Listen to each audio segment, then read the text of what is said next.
بسم الله الرحمن الرحيم السلام عليكم ورحمة الله وبركاته داودي الكسر دبادة قضبضة وررك جنرال كندين لتيفي ودور كرون وحنا كم من نقنيا سدح دل أو كأمسع نقبتات يهوب كالجسر رجي دولة فدرال كصوماليا دولة أولو ريكتي أمان كجوبة هرله أو كترسن قبل كجل جدودة دتك ديجان كياق بروينه أو عبشو كعيدا كدنب إمبلتريك الصوماليا برلمان كبوتلان أو أنسحية جدّة دورشوين كبوتلان رئيس الوزراء خير أو بقشدي أفراد كتجي دوحة تليها عيدا كبوليس كأو مقعابي سميه وتليها عيدا كبوليس كصوماليا مدحوين موسى بيحي عبدي ودولة فرماجو لبدي مدحوين كهري وحرتا أيو شاقي دولة صوماليا أو بلابيسا تركوب كشرعية الدلكا داودي الانتاس waxay ayaan qodobadii wararkeena janalka daynila TV ugu door corona intaan ugu degay qodobadaas oo faahfaahsan marka hore waxaan idin ka codsanayaa inaad nagu soo biirtaan janalka subscribe saartaan sidoo kale gambalelka aad furataan si aad uga mid noqotaan daawadayaasha ugu horeeya ay wararkeena ugu soo dhacaan haatan ku soo dhawaada qodobadii aad maqasheen oo faahfaahsan saddex dal ayaa ka aamusay cunaqabatayntii hubka ee lagu kordhiyay Soomaaliya golaha ammaanka ee qaramada midoobay ayaa kulan ay ku yeesheen magaalada New York ee dalka Mareykanka waxaana ay uga codeeyeen in la kordhiyo muddada cunaqabataynta ee saaran Soomaaliya cunaqabatayntan ayaa la xiriirta hubka iyo dhuxusha Soomaaliya waxaana goluhu ku kordhiyay muddo hal sano ah golaha ammaanka ee qaramada midoobay ayaa sidoo kale ku daray cunaqabataynta waxyaabaha kiimikada ah ee loo dhoofiyo Soomaaliya oo ay sheegeen guddiga qaabilsan arrimaha Soomaaliya in laga sameeyo waxyaabaha qarxa qaraarkan lagu sii kordhiyay cunaqabataynta saaran Soomaaliya waxa gudbisay dowladda UK waxaana ka aamusay dalalka Ruushka, China iyo Australia, Ghana kadib markii ay sheegeen inay ku jiraan waxyaabo xadgudub ku ah xuquuqda aadanaha 15 dal ee golaha ammaanka ayaa sidoo kale cambaareeyay hubka iyo rasaasta sida sharci darada ah loogu dhoofiyo Soomaaliya ee xadgudubka ku ah cunaqabataynta hubka ee saaran Soomaaliya dowladda Soomaaliya ayaa la wareegtay ammaanka deegaano hor leh oo ku yaala gobolka Galgaduud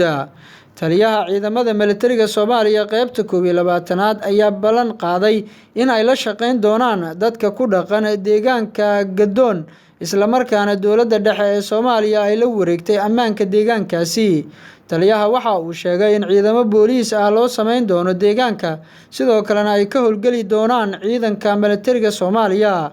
Cabdicasiis Cabdullaahi Qooje taliyaha qaybta 12aad ayaa sidoo kale xusay in dowladda Soomaaliya ay mas'uuliyad iska saari doonto ammaanka guud ahaan gobolka Galgaduud oo ahlu sunna dowladda kala wareegtay ugu dambeyntii waxa uu balan qaaday in ay ka xureyn doonaan al-shabaab qeybaha ay kaga sugan yihiin deegaanada Galmudug gaar ahaan gobolka Galgaduud dadka deegaanka Yaaqbir Weyne ayaa cabasho ka ah ciidanka militariga Soomaaliya gaar ahaan kuwa danab odayaasha deegaanka Yaaqbir Weyne ee gobolka Shabeellaha Hoose ayaa sheegay inay cabasho ka yihiin ciidanka sida gaarka u tababaran ee saldhigooda uu yahay deegaanka Balidoogle ee gobolka Shabeellaha Hoose qaar ka mid ah odayaasha deegaanka oo la hadlay warbaahinta ayaa sheegay in ciidanka si joogto ah ay howlgal kaga fuliyaan deegaanka isla markaana ay xirxiraan qaar ka mid ah dadka deegaanka kadibna saacado badan oo ay heestaan qaarkood soo daayaan waxa ay sidoo kale sheegeen in lacago ay ka qaataan goobaha ganacsiga ee ku yaala deegaanka inta ay ku jiraan howlgallada ay ka sameynayaan deegaanka ciidanka baangaraafta ee ku sugan Balidoogle waana dhacayaan aad ayaan cabasho uga nahay dukaanada ayay galayaan guryaha ayay galayaan meesha maamulna ma lahan dhibaatada ugu weyn ayaa ah in hantidii deegaanka ay qaadanayaan ciidankaasi waana diideen in ay qaabilaan ayuu yiri mid ka mid ah dadka deegaanka waxa uu xusay in hanti badan ay qaateen ciidanka danab isla markaana dowladda dhexe ee Soomaaliya ay ka codsanayaan in si degdeg ah wax looga qabto waxa ay sheegeen in ay yihiin dad isugu jira beeraley ganacsato iyo xoololey isla markaana saraakiisha ciidanka dowladda aysan ka jawaabin cabashadooda ma jirto ilo madax banaan oo xaqiijin kara cabashada ay soo gudbiyeen dadka deegaanka waxaana wali suurtagelin in aan helno taliyaasha ciidamada danab ee saldhigooda yahay Balidoogle baarlamaanka Puntland ayaa ansixiyay guddiga doorashooyinka Puntland baarlamaanka Puntland ayaa yeeshay fadhigoodii ugu horeeyay tan iyo intii ay doorteen gudoomiyaha cusub waxayna codka ansixinta geliyeen guddiga kumeel gaadhka ee doorashooyinka Puntland ee TBEC da loo soo gaabiyo gudoomiyaha cusub ee baarlamaanka Puntland Abwaan Cabdirashiid Yuusuf Jibriil ayaa shir gudoominaya kulanka ay yeesheen xildhibaanada ayaa ansixiyay guddiga doorashooyinka waxayna ka dalbadeen in ay dardar geliyaan shaqooyinka loo igmaday baarlamaanka Puntland ayaa wajahaya qalalaase siyaasadeed tan iyo markii xilka laga qaaday gudoomiyihii baarlamaanka Puntland Cabdixakiim Maxamed Axmed Dhoobo Daareed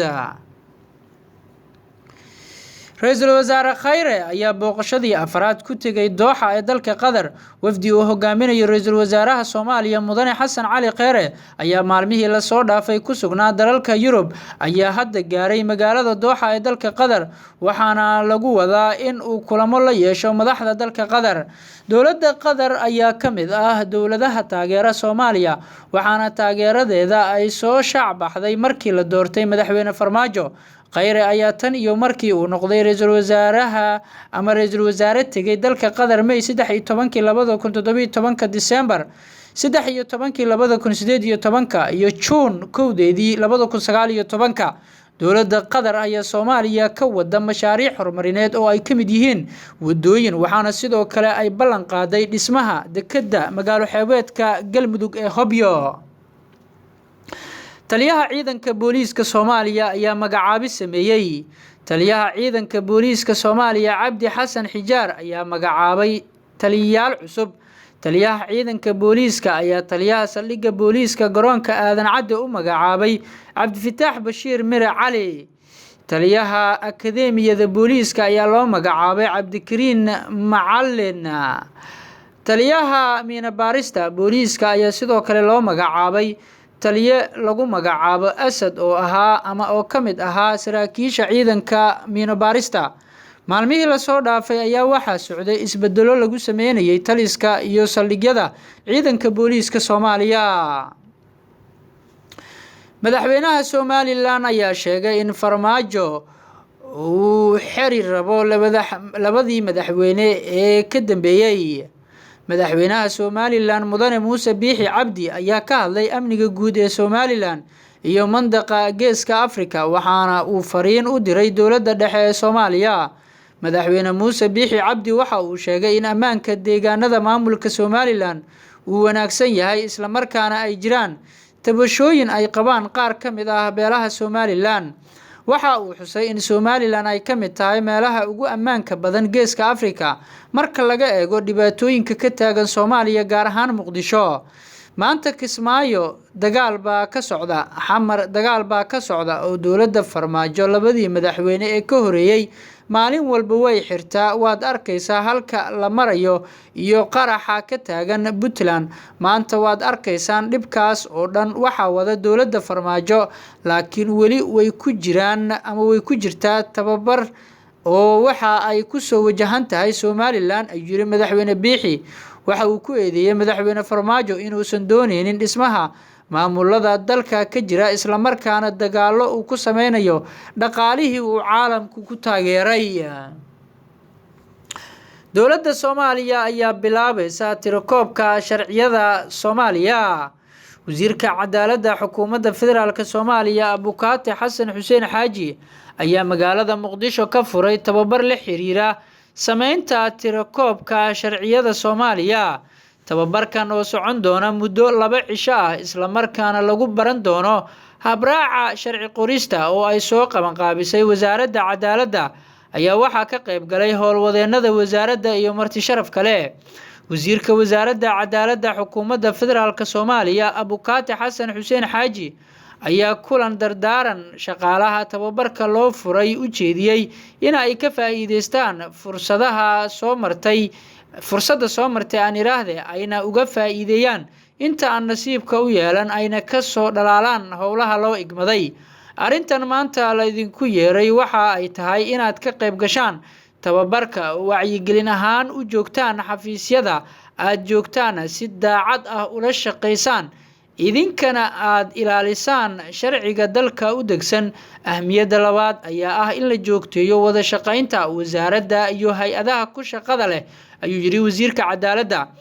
wasaaradda cadaaladda waxa ay shaqadeedu tahay inay ururiso shuruucda Soomaaliya u degsan, kaydiso iyadoona kaashanayso xafiiska qaryaqaanka guud oo shaqadoodu tahay inay soo saaraan faafinta rasmiga ah. Marka waxaa loo baahan yahay in shuruucda dalka loogu soo hagaago wasaaradda cadaaladda iyo xafiiska qaryaqaanka guud, ayuu hadalkiisa ku daray wasiirka oo shaaciyay in ay qorsheynayaan hirgelinta maktabad lagu keydinayo shuruucda.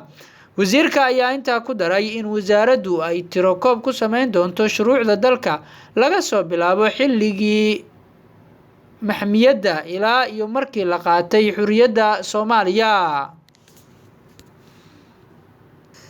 daawadayaal, guud ahaan warkii aad kala socoteen channelkeena Daynila TV halkan ayaan ku soo gabagabeynayaa. inta aan warka xiga kulmi doono annagoo isku duuban, waxaan idinkaga tegaynaa